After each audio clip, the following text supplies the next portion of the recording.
On a notre demi-pastèque, on va maintenant passer aux pépins. Je zoome un petit peu, on va les faire en grand et après on les mettra, on va les faire ici et on les installera dans la petite illustration par la suite. Je vais décaler l'illustration. Ce que je peux faire, comme j'ai un tracé et mon demi-cercle, ça me convient, je vais pouvoir les grouper si je veux, les aligner également si besoin, voilà. Je vais les grouper objets associés ou raccourci clavier, commande G, comme ça quand je vais les déplacer, les deux vont venir ensemble.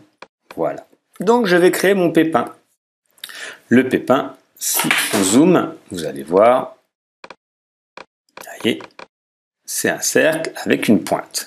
On va refaire la même chose très simplement avec une petite astuce. On va dessiner une ellipse. Voilà, comme ceci. Je vais lui donner une couleur noire, plutôt dans les marrons. Hop, comme ceci. Là, vous allez me dire, ça n'a pas la même forme. Et non.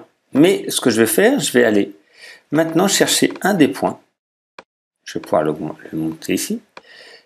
Soit je le laisse comme ça, ou soit je mets une pointe. Je vais retrouver ici convertir. On va pouvoir le convertir en une pointe. Vous voyez?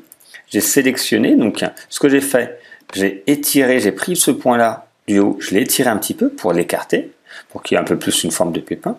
Et après, j'ai converti ici. Convertir le point d'ancrage sélectionné en angle. Et là, ça me fait une pointe. Comme ça, vous pouvez dessiner également des gouttes d'eau ou dessiner le petit symbole. Vous savez, hop, si je l'inverse, vous êtes ici, en rouge.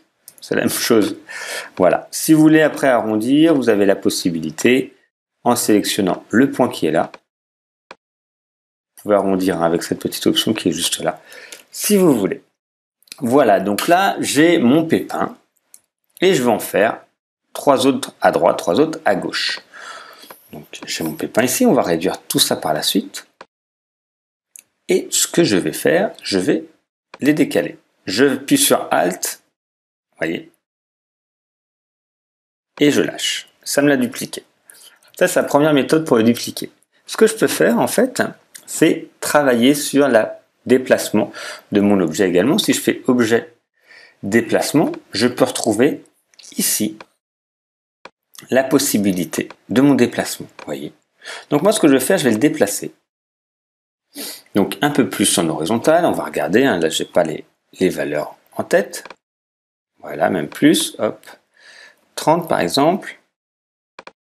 Et un petit décalage vers le bas de 5 mm. Alors vous, ça ne sera pas forcément le même, hein, parce que faudra voir, là c'est l'objet de base, le pépin de base. Là, on va le mettre ici. Ça ne va pas forcément être exactement le même, parce que on va pas avoir forcément la même taille du pépin, donc la proportion sera différente. La distance, on va remettre la même que la verticale. Et moi, ce que je veux, c'est qu'il y ait une rotation qui se fasse. Vous voyez, une rotation. Et la rotation, elle est de moins 30 degrés. Comme ceci.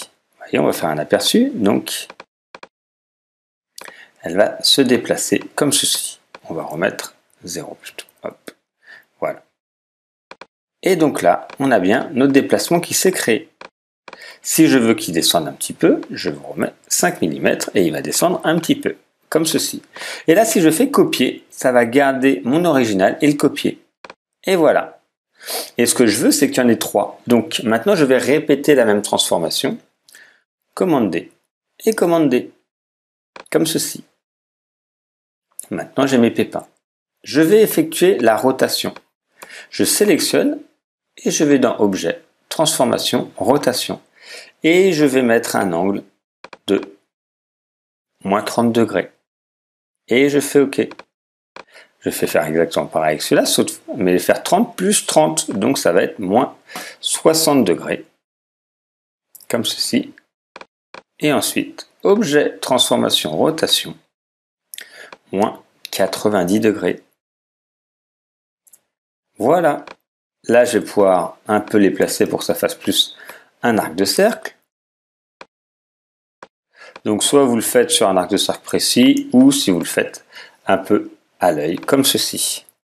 Donc on a notre moitié, on va sélectionner les 3, j'appuie sur Shift et je sélectionne les 3, je les duplique, donc Alt, je clique et je me déplace, et je vais faire une symétrie, clic droit, transformation, miroir, une symétrie horizontale, verticale, et je valide, je replace bien pour que tout soit pareil. Et donc j'ai bien mes pépins. qui va me permettre de faire mon cercle. Je sélectionne tout et je vais pouvoir les placer maintenant. C'est mieux de sélectionner aussi ceux qui sont au milieu. Je vais pouvoir les placer à l'intérieur de ma pastèque.